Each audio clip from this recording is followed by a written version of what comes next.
Unearthing History, the Medieval Toilet and Treasures of Auckland Palace. Unearthing History, Auckland Palace Archaeological Dig in Bishop Auckland. Unveiling Auckland Castle's Hidden Medieval Walls, a Shocking Discovery. Medieval Mysteries, Auckland Castle's Fortune-Telling Jet Dye and Quirky Finds. Unearthing History, the Medieval Toilet and Treasures of Auckland Palace. Imagine uncovering a medieval toilet among the treasures of Auckland Palace. It's not just a quirky find, it's a window into the past, revealing the grandeur and power of medieval bishops. John Castling, the archaeology curator at the Auckland Project, describes the site as big, really big. He's not exaggerating.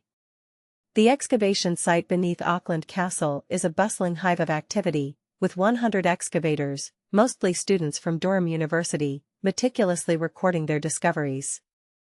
This weekend marks the end of an 8-year collaboration between the university and the Auckland Project, a journey that has seen 1,000 people delve into 1,000 years of history buried beneath the ground.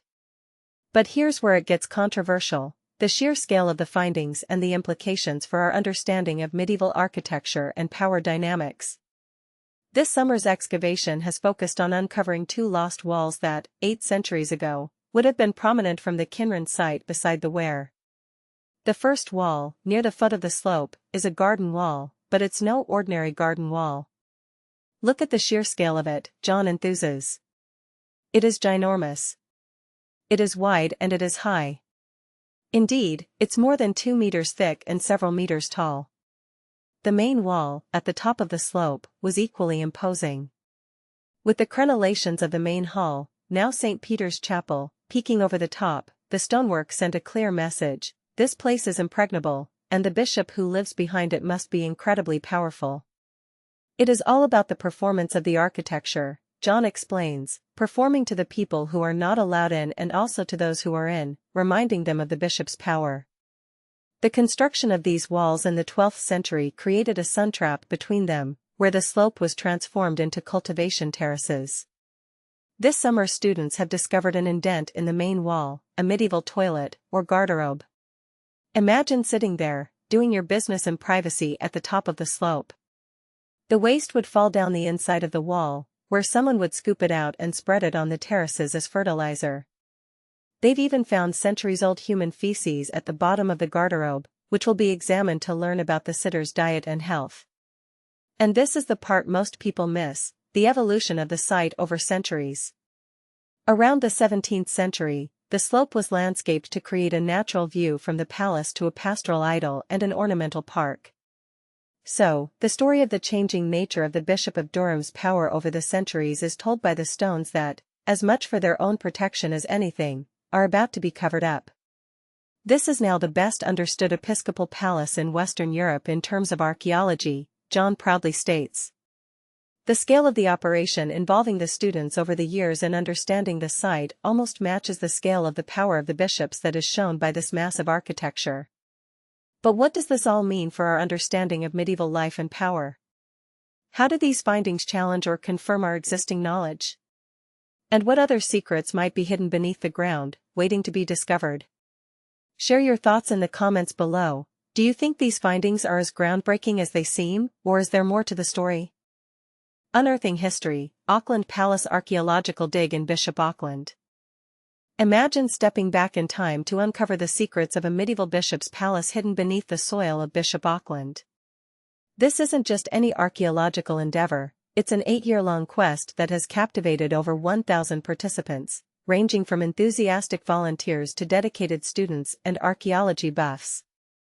But here's where it gets really exciting: this dig is not just about finding old bones and pottery, it's about piecing together the rich history of Auckland Palace, a place that has witnessed centuries of change and intrigue. Led by Durham University's Department of Archaeology in collaboration with the Auckland Project, the excavation began in 2018. Each summer, the site transforms into a vibrant learning environment for first-year archaeology students, providing them with hands-on experience while they contribute to the broader understanding of the palace's past. Professor Chris Gerard from Durham University emphasizes the significance of this project, stating, "Auckland Palace will be one of the best understood bishops' palaces in Western Europe, thanks to our archaeological efforts. The discoveries made so far are nothing short of astonishing. The team has unearthed substantial parts of the palace complex, including walls, towers, and gatehouses constructed by the medieval Bishops of Durham. One of the most impressive findings is a two-story chapel built around 1300 by Bishop Beck, believed to be the largest of its kind in Britain at the time. This architectural marvel is now commemorated in the courtyard of Auckland Palace's Faith Museum, offering visitors a glimpse into the grandeur of the past. The dig has also revealed other fascinating structures, such as a 17th-century house built by Sir Arthur Hazelrig, a prominent parliamentarian during the English Civil War. This discovery was particularly noteworthy as it was featured on BBC Two's Digging for Britain in 2024, bringing the excitement of the excavation to a wider audience. This year's excavation focused on an area north of the palace, where earlier digs had already yielded treasures like a gold flower decoration, a knife with an elephant ivory handle, and ornate wine glasses. These artifacts not only highlight the wealth and influence of the Bishop of Durham during the medieval and early modern periods but also provide valuable insights into daily life in the palace. Many of the objects found during the excavations are now on display at the Auckland Project's Faith Museum. One particularly intriguing piece is the Binchester ring, a silver ring set with a carved carnelian stone discovered near the Roman fort by Durham University in 2014. This ring is believed to be one of the earliest Christian artifacts found in Britain, making it a true gem of historical importance.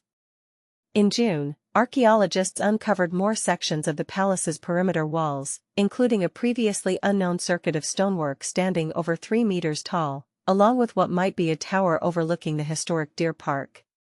Another intriguing find was a medieval garderobe, essentially a toilet, situated next to the Great Hall, where bishops and their guests would have gathered for feasts. John Castling, the archaeology curator at the Auckland Project, sums up the importance of these discoveries. From magnificent architecture to everyday objects, each artifact tells a story about the long and complex history of this remarkable site, from medieval bishops and their households to the tumultuous events of the 17th century. He adds, every person who picks up a trowel here contributes to our understanding of the site and helps bring its history to life for future generations. So, what do you think? Are you intrigued by the stories hidden beneath the earth? How do you imagine the lives of the people who once inhabited Auckland Palace? Share your thoughts in the comments below. Unveiling Auckland Castle's hidden medieval walls, a shocking discovery. Stop and imagine this. After 7 full years of digging, hauling soil, and sifting through centuries of debris, a group of exhausted archaeologists strike something neither radar nor written records ever hinted at, a pair of medieval walls so thick and tall they would have dwarfed anyone alive today. And this is the part most people miss, nobody even knew they were there. That jaw-dropping moment unfolded in June at Auckland Castle in Bishop Auckland, County Durham, where more than 1,000 volunteers and professionals have methodically peeled back layers of history since 2018. Led by Durham University's Professor Chris Gerard and supported by heritage experts from the Auckland Project, the team originally set out to clarify the castle's layout. Previous seasons uncovered everything from everyday pottery to the buried shell of a 17th-century mansion. Yet the grand finale delivered something on an entirely different scale. Fortress-like walls at least 2.5 meters thick, double the width of a modern doorway, and once towering higher than the average person could reach. Why does a find like this matter? First, the sheer size shouts authority. Constructed around the year 1200, these hidden ramparts probably formed part of a defensive curtain wall that enclosed the medieval bishop's palace or its gardens. In an age when stone was both costly and labor-intensive, building walls of that magnitude was the architectural equivalent of flexing financial and political muscle. As Professor Gerard puts it, the structure operates as a silent megaphone, broadcasting the bishop's wealth and influence throughout northern England.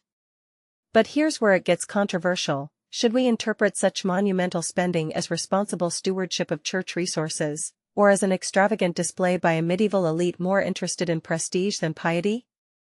Adding to the intrigue, the walls lay buried beneath a slope topped by a long-lost banqueting hall, another hint that the site once blended defense with high-status entertaining. In the same trench, diggers uncovered a folded strip of lead faintly etched with a cross. For beginners in archaeology, small artifacts like that humble scrap often speak as loudly as massive structures. They illuminate everyday devotional practices, trade networks, and recycling habits of medieval craftsmen who repurposed valuable metal whenever possible. The excavation has been a hands-on classroom for students such as first-year archaeologist Frankie Rickett, the project's 1,000th participant. On only her second day, she helped reveal a section of the newfound wall, proof that breakthrough discoveries aren't reserved for gray-haired experts alone. That cooperative spirit will continue indoors. Specialists now face months of washing, cataloging, and interpreting every shard, nail, and stone. Curators hope to showcase select pieces in the Faith Museum at Auckland Palace and even plan to install a replica pillar base over the still-buried medieval chapel foundation so casual visitors can visualize what lies beneath their feet. Yet an open question looms, with the dig officially ending this Friday. Have we merely scratched the surface of what Auckland Castle still hides? Some argue that further invasive excavation risks damaging fragile layers. Others insist that more extensive digging could rewrite Northern England's medieval history. Where do you stand? Should the team push for another season, or is it time to let the past rest and focus on conserving what is already exposed?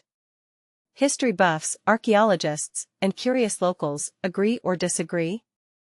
Share your take on whether unearthing more of Auckland Castle's secrets justifies the cost, effort, and potential disturbance to what remains underground. Your perspective could shape how future projects balance discovery with preservation. Medieval Mysteries, Auckland Castle's fortune-telling jet die and quirky finds. Unveiling the secrets of Auckland Castle, a journey through time. Imagine walking through the ancient walls of a medieval bishop's palace, surrounded by the remnants of a bygone era. The air is thick with history, and every step reveals a new secret, a new story waiting to be uncovered. Welcome to Auckland Castle, where archaeologists have spent over 7 years excavating the site, unearthing treasures that will rewrite the narrative of everyday life in the Middle Ages. A medieval toilet, a glimpse into the past. One of the most fascinating discoveries at Auckland Castle is a medieval toilet, aptly named a garderobe. Located near the Great Hall, where the bishops and their guests would feast, this ancient facility was a significant find for archaeologists. According to John Castling, the Auckland Project's archaeology curator, it might not seem particularly hygienic today, but at the time it was a much cleaner way than most people had in their houses. This discovery not only highlights the importance of the bishops and their households but also provides a glimpse into the daily lives of people living in the 13th century. The whale baleen, a rare and unusual find.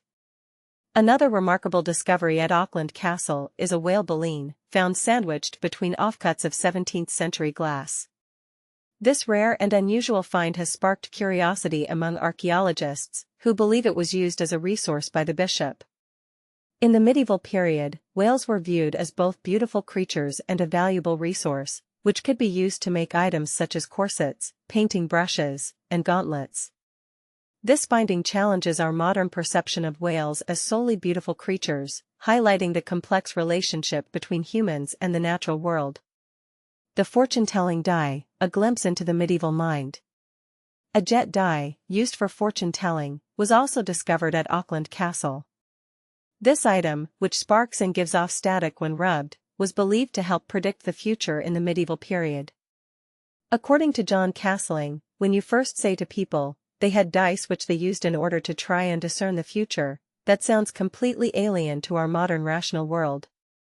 This finding highlights the medieval mind's fascination with the supernatural and the unknown, and how people sought to understand the world around them through various means. European objects, a global perspective.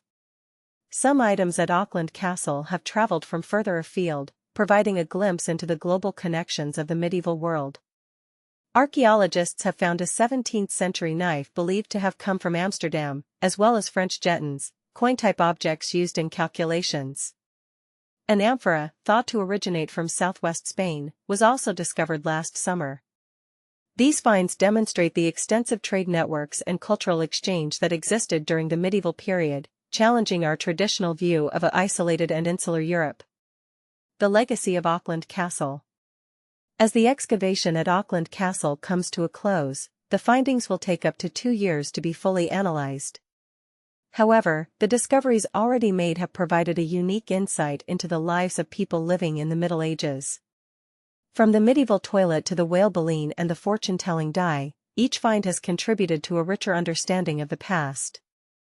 As we continue to uncover the secrets of Auckland Castle, we are reminded of the importance of preserving our cultural heritage and the stories that lie within.